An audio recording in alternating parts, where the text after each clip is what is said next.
Hello, everybody. Welcome to the Hindsight Podcast. We trust you're doing well.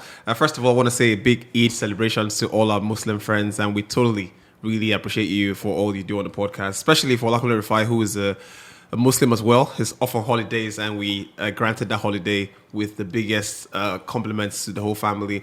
And of course, we'll see you at Christmas, so don't worry about the ram meat and all that stuff right then. Also, I think I have to say a big shout out to all our Instagram followers. We have about 1,000 followers, but boy, you make it feel like 5,000. Thanks for the comments, all the interactions. It's amazing to have you on YouTube, on Twitter as well. It's the same handle at the Hindsight Podcast. We've got a change in cast today. Wale comes in for Olakunle Rufai, and of course IBK Sports as ever, and Inebong Monday returns on the show. Gentlemen, good to have you on the podcast again. Nice reel on Instagram, huh? The reels are doing well. Doing really well, and I quite like the interactions, and clearly you've reeled it out. It's quite fantastic how our followers are really engaging us, and it's been great banter, and it's quite exciting. Quite exciting, actually, I must say. We want to talk about the Olympics today because, of course, it starts and... Please, let's start with the RAM conversation. I mean, what was your RAM experience? This table dry. Anybody for my street will ask me for money again. I will lay a course on them. Because all year round. All year round. I mean, I'm not... Pass, boys go to... Yeah. Say a bon. Please don't. I'm not a bon. Don't call me a bon again. I will not accept it. Anything will come after a bon like this now. They're killing raps everywhere. Nobody came and say, boss, you want... I didn't even go looking out for anything. No, I'm not looking out. I was inside my house. I was watching. To whom much is given, much is expected. If I tip you on a reg, as in, if time don't reach, you said you show me love. You show me love now. Come on now. Me go enter rain. That's why I said that. Enter thick rain because of Ram. You say you dey house. Which house you be? Person say one time celebration all through 365 days. You stay in a house you one day that day. You know why I made it? Why I miss that? Why I don't miss it is because, the first Salah, you will say, this is one to be the one with the Q ram. I said, I'll go wait for you. Yes, I'll go wait for you. Yes. So I can't wait Richard. He said, give me ram. No, at Christmas. Yeah, that rain wanted to spoil that day. That rain, I was like, man. So I need to fact check this, right? And I think it would be great if somebody could help us out. How often do you think it rains? Because somebody told me, I just cleared it up. Somebody told me it rains every Salah morning, right? And this guy's an Igbo, he's like 55. So I personally experienced about 2, right? So last year, the Salah morning, it rained. Yeah, true. I think this year, it rained in the morning. And it doesn't rain the whole day, it stops. So apparently, I heard it's a way that, the thing has been accepted, the Ram celebration. So yeah, let us know that for that. But yeah, I had lots of Rams. Yeah, very interesting. I mean, the rain in the morning, it's just quite interesting. I mean, I'm sure we'll have comments where people will tell us if it's true or if it's just a farce. No, I've experienced, I think 3-4 times. Yeah, especially when they're going for Eid in the morning, when they're going for prayers. Personally, I track to. Yeah, track to. So, but it was a nice celebration, and trust Lagosians, they play very hard and they work hard too, and they play hard. And I was in Dolphin Estate, and it was great. If carnival. No, that's the word. I think that's the word. We can put in this energy. That kind of energy to look. Yeah. But Dolphin was crazy. I think it was a huge celebration. I think it's a cultural thing that has always been there. So irrespective of what's happening in the country or whatever, people will still everybody just wants to ball. Yeah. People just forget all their pain.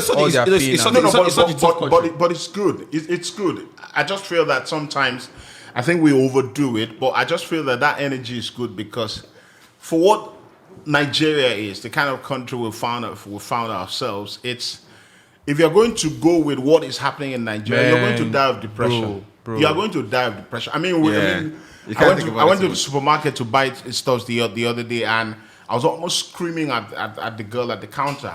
But it's not her fault. I mean, I'm just...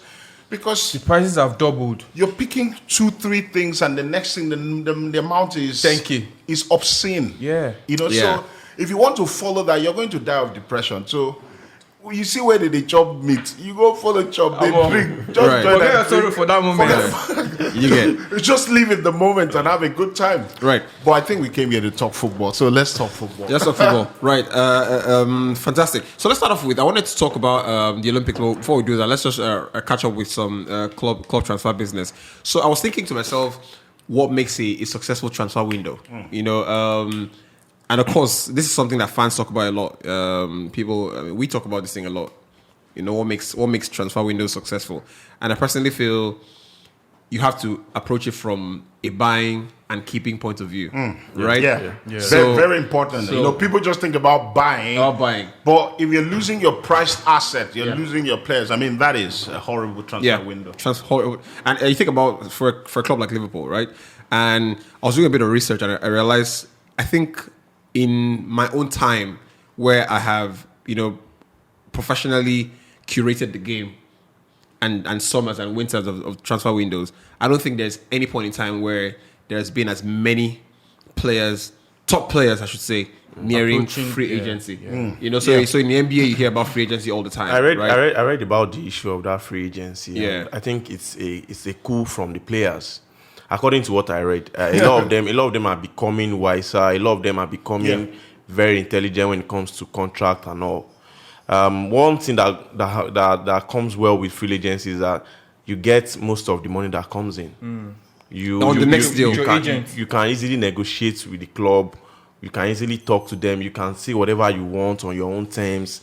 Everything is on your own terms. You have the bargaining power. So that's why but if you look at in the past where clubs will see players contracts coming to an end and they want to force the guy to sign. So normally as a standard rule, before now, standard rule, once a player goes into 3 years, as a top player, so for example, Kylian Mbappe, who is arguably the most valuable player in the world. Once it's 3 years, you must find a way to give him another 2 years. You constantly have a 4-year plan. Barca's been doing that, to Messi for like about 7 seasons. I think Messi signed the contract every year. Yes, at least for 7 years or thereabout. They know what it means for a top player to be on a free. Yeah, it's actually very painful. I was following the issue of Donnarumma and AC Milan, and I wanted to cry, bro. This is a guy that the club gave him everything. He's been there for I think 16 since he was 16. The name so of you can imagine money for him to go on a free. Because normally you should make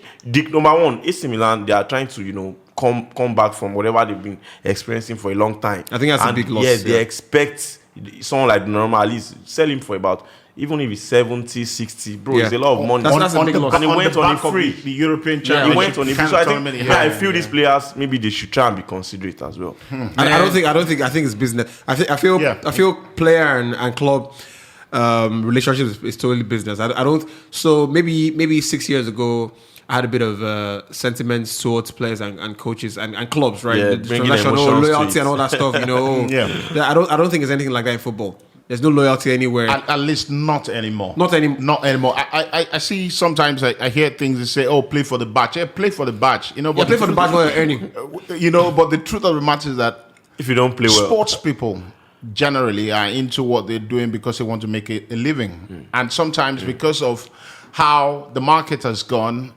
they tend to want to milk it. But because you're looking at, let's say you play for a club like Manchester United, right? And you signed for United and you're a top player, let's say you're Paul Pogba. You know that the club are going to make a lot of money from jerseys because of the brand that you are. You know that week in, week out, the club are going to make a lot of money. You just want to milk it too. You want to get an opportunity to say, okay, I got a fair deal as well. I've got a lot of money out of this thing. So as a sports person, you live in a bubble. As an athlete, you mean? An athlete, yeah. You live in a bubble. 15 years. Yeah. If you have a really good career. If you have a brilliant career, 20 years if you're Ryan Giggs. But if you play for 10 years at the very highest level and come off after 10 years, what you want to do is sit back and look at the past 10 years and say, I did well for myself. Financially as well. So it's business. They are learning from no emotions. I think nothing emotional. I think they are learning from the past players. Let me use Brazilians as example. I was following, people like Ronaldinho, people like Adriano. Bro, those guys, the only reason they are surviving now, I think, is maybe some of them some FIFA lifetime coming endorsement for them and all those things. Yeah. I'm sure most of them would have told these young guys, don't be like us. Be brutal when you are. That's the truth. So, Did you hear what Oscar said before the World Cup? Did you hear what Oscar said before the World Cup? Oscar, the guy who is for Chelsea. Yeah. Oscar was told that he needs to leave China to go back to mainstream Europe so he can play in the World Cup. Do you know, he said, what will I tell my children that I played at the World Cup and I'm broke? So he's going to play football for money. Yeah, and to back up what he said, right now you have a lot of representatives, because they don't call themselves agents anymore, who are now, in the real business of managing these players completely. So they've also given these players the advice. And to be fair to the players as well, they have families. You don't want to go into the last year of your contract. You're not really sure if you're going to move all your kids, change the school, change the environment and all of that. So they want to be clear as to what is going to happen, before they now get to that point where they're just in jeopardy. I always personally say, if you need any reminding of why players are more prone to going into the last year of their contracts, Christian Eriksen, the last Euros. If Christian Eriksen doesn't play football again and hasn't made enough money, right? That's it. So players start off like a superstar player like Christian Eriksen. You start off playing football and you spend donkey years at Tottenham, and Tottenham don't pay well, right? Even if you're the highest earning players at Tottenham, you're relatively competing with, let's say, 120 thereabouts, and that's not in your talent. That's not in your talent. Money. That's money. That's money Kolasinac was earning. That's money that Kolasinac was earning. And Kolasinac came on a free, by the way. You get, and that was why I was able to end that. Luke Shaw, who doesn't play great until the last Euros, 250. earns 250 thereabouts. Do you understand? So, and people don't realize players are, when you start playing professional football, Drake says you live in the hills, right? And when you live in the hills, it means you're living away from town. You're living in an exclusive place. So you become used to a certain type of lifestyle, right? So a boy, for example, you can't leave. When you finish playing, you can't come back and live in the city center. Yeah. You understand? So that money has to be made in excess. And I mean in triple excess. So, yeah. Guess what? My wife was asking me the other day. He said players earn £400,000 a week. So we're making the numbers in Naira. And she was like, do they actually pay them weekly? Or do they say, okay, maybe this week's on will pay you in maybe 2 months? I said they pay you at the same time. Yeah. So what exactly, sometimes because it's crazy, you're thinking, what would a player do with 400k pounds every week? And that's even if you take 50% out of that for tax, it's still incredibly. But their lifestyle, you actually consider their lifestyle. That's what I'm saying. And that's why they all end up in models and actresses and all of that. Slide them last. Because like you said, I mean, you know they slide. You get introduced. You know the real story. You get introduced to a lifestyle. Those models. Some of them are good. Those models eventually slide in. Go and read a lot of. Not all. No. Messi married his childhood friend. She's a model. Ronaldo his childhood friend. She knew him. He knew Ronaldo is engaged to a model now. They never married now. They married. But IBK, this is not. You're trying to demonize models, but I think it's really unfair. It was a general. It was a general. It has to do with pressure. We slide you last time the model. If Bola was actually complaining. If Bola was complaining about, I read it on one of those articles. If Bola was complaining about, I think one of those, it was talking about footballers' lifestyle. That why do footballers just go for these, very expensive models? They don't. Wait. They're supposed to look for girls in shoes. They are so cool. Look at what they. Let me explain this. They're supposed to look for girls in shoes. By the time they that's their self. By the time they leave the limelight, these girls start looking elsewhere. Bro, I Can I ask you a question? How many Chinese restaurants do you visit in Lagos? How many Chinese restaurants do you visit in Lagos? Guess what? Yeah. Make you just host small bar now. You will know all the Chinese restaurants in Lagos. It's a lifestyle. Yeah. You can't have that kind of box and want to be rolling with just anyone. If you start earning, no, it's not humility. If you start grossing, let's say 40 M a year, right? 40 million a year. You're going to be going to Crossroads. Yeah, exactly. Eco Hotel on a Wednesday, right? Maybe Twin Water. Twin Water, you won't go there. Twin Water, you won't go there. Everybody goes there. You get. We're seeing Oriental.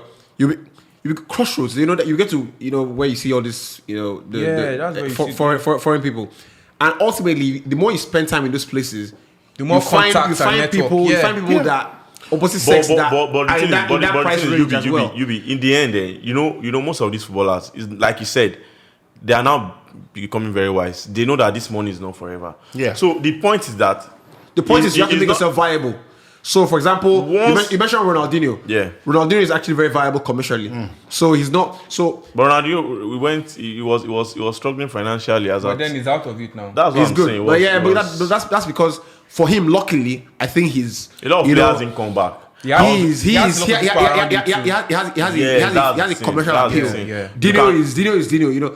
I think Dino has more commercial appeal than Zidane. He hasn't even lost it. He hasn't lost it at all. He still has that. He's more than Kaká that just retired not so long ago. He's still like that's Ronaldinho. And he lives So I think brings joy. Like some of them, man, did they love work with these girls? Like when I was reading that article. Do you have a problem with athletes loving up? No. The point is that the guy was actually angry because the guy is a footballer. So I forgot. I was set for the article. Let me tell you something. The guy was saying that he feels that footballers should learn from whatever. See, let me tell you something. By the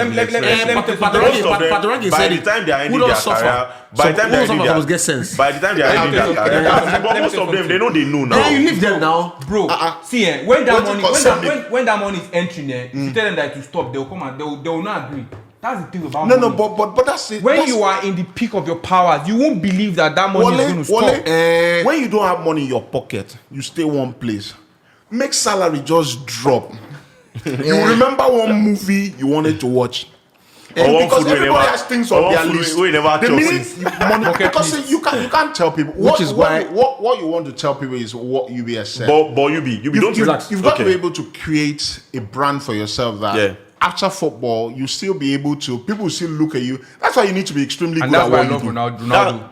You need to be extremely good at what you do. You can't. That's what that guy was saying. You can't use Ronaldo. Once you are the best of your generation, you've got to be so good at what you do. Ronaldo be the best till you die. Ronaldo is out of it. We are saying all these normal average. So I'm saying let's talk Nigeria. Let's talk Nigeria. JJ Okocha. Right. Still a big brand. Yeah. Still a massive brand. He's just like Ronaldinho, he still has it is still an appeal about JJ Okocha. And he was able to establish some businesses as well. And then guess what? And that's because apart from just being an incredible footballer that he was, he's been able to put himself out there as an individual that I can do different things. Who did he get married? Who did he get married? I feel like he married an Igbo babe. I feel like the key. I feel like the key. Who can marry? Relax. No, Kano is still doing fantastic. No, I'm just saying. I actually want to know their. So she was 19 when he married her. Right. 17. No, irrelevant, in my opinion. No, I'm just saying that she's a model. Just to. She could be any age. Yo. She has issues with model. Oh, with Yobo married. For me, the reason JJ is still one of the most commercially viable athletes in the country, probably more viable than even Pool that's still playing, is because he established a lifestyle connection with the fans. Do you understand? So aside playing football, JJ established. He already started while he was playing. He's already doing connection with the fans. He's speaking fans lingo. So there's a lifestyle cultural thing that he has. So aside the football, you see JJ. You see he symbolizes success. It symbolizes entertainment, talent, entertainment. So they want to build that extra brand for themselves. So even when football stops, JJ can still comfortably sell a product from KPMG. Yeah, do you understand? It's JJ. It's JJ. You know what I mean? So JJ is doing LG. TV and football. Best King. Anything he'll do it. So so that's.